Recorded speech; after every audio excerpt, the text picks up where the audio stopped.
I have a feeling this car is common, but I've never seen one in the States. Well, obviously in the States we have a ton of Hyundai Ioniq 5s, but I've never seen an Ioniq 5N ever. I guess we just don't get the really cool cars here. By really cool cars, I mean this thing has a goddamn drift mode. We're not in drift mode, we're in all-wheel drive. But one thing we are in is 641 horsepower Hyundai Ioniq 5N.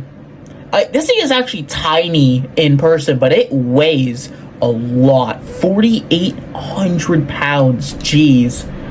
A-Class 756. A lot of companies are making more like track-focused SUVs and CVs, trying to make them more like popular, cool, like more cool, quirky, stuff like that.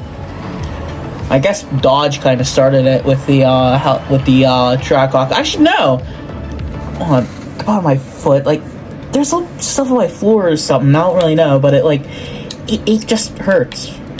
But also, it wasn't Dodge that did it with the Trackhawk. It was BMW that did it with an X5, which had a McLaren F1 V12. Because it was just a V12. I don't know if it was from the McLaren F1. I think the McLaren F1 used a BMW V12.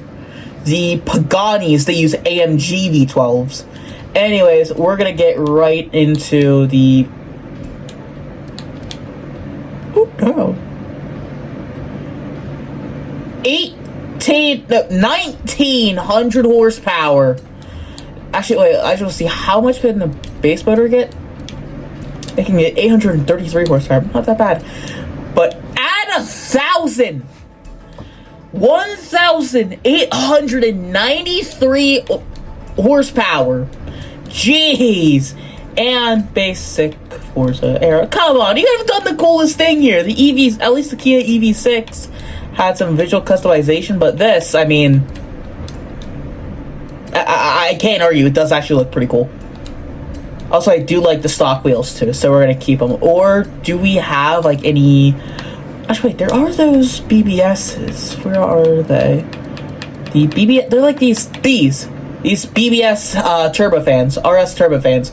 We'll throw those on, but we can't increase the wheel size again. Is that a thing with all EVs? Come on. Because the EV6 you couldn't change the tire size, which is weird. We can lower it though. This thing is supposed to be more track focused. And something we do really need to do is drop the weight. 4,000 pounds, shave off over 1,000 pounds. Yeah, we needed that. We will go with none of that. Actually, we'll keep it as light as possible. I say as light as possible, but we shaved off over 800 pounds total. We had to. This thing was heavy. It felt sluggish, but it had so much power. I guess EVs, they really need their power because of how heavy they are. Also, people think EVs are the future, but I don't think the future is waiting like half a day for your car to charge. I don't think that's exactly the future. So, yeah, I would rather stick with gas cars. They are much better. Best of both worlds, though, is hybrids.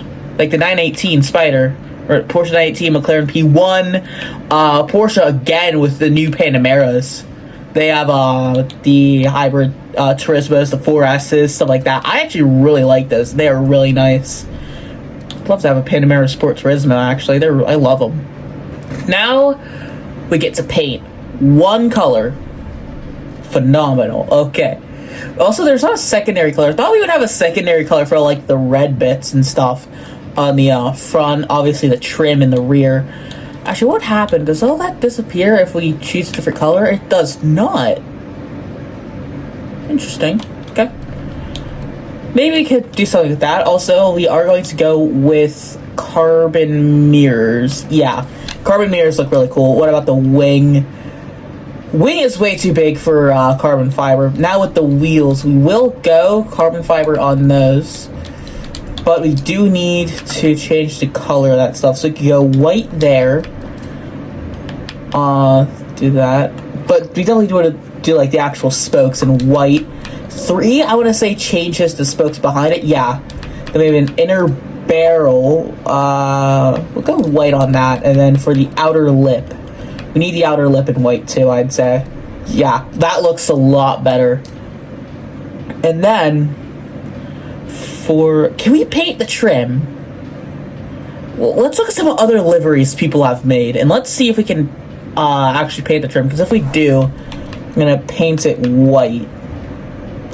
It seems like you can't, because all of them are red. Yeah, I guess you can't. Still, I mean, it's nice. I really actually kind of like this thing. I like the Ioniq 5s, not the Ioniq 6s. Well, I like the Ioniq 6s. I just don't like the Ioniq 5 or 6 in Forza. That's the only thing. But in real life, they are pretty cool, and I do really like them a lot. Just wish that they weren't like fully electric, because everybody on this planet can agree that having a gas car and hybrids are much better. I have a feeling even like EV owners kind of die inside, or I mean they are dead inside, but I feel like they die inside a little more when they see a gas car at a gas station. Not because you're hurting the environment, but because they have to wait for 8 hours to get 10%. Meanwhile, the gas car can fill up 100% in 3 minutes.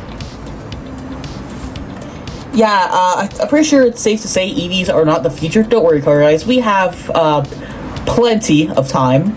Some manufacturers have said that they're going to stop making gas cars by 2030, but I feel like that kind of fell through because, yeah, EVs suck. They genuinely suck ass.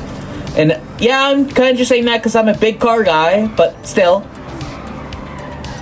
That username glitch is really weird. But I'm also saying it because I see EVs at chargers. We go by the area at like 10 a.m. We come back at 6 p.m. and the cars are still there, still plugged in. And I don't think anyone came back to them yet. Maybe people just park them like so then they can take the bus, but still then, I mean, that's very counterintuitive. Also, we got a drift mode in this. So I guess they may as well drift it a little bit. But yeah, the thing with EVs is they're practical themselves, but to own one is not even close. Like, even if we have like instant chargers, I feel like gas cars will still be way more popular. Even if you have like an instant charger that can fill up an EV in 30 seconds. Because still, like, they harm the environment more than they help it. With gas cars, we've got that whole thing figured out. So, I mean, EVs, they're kind of cool, but not really.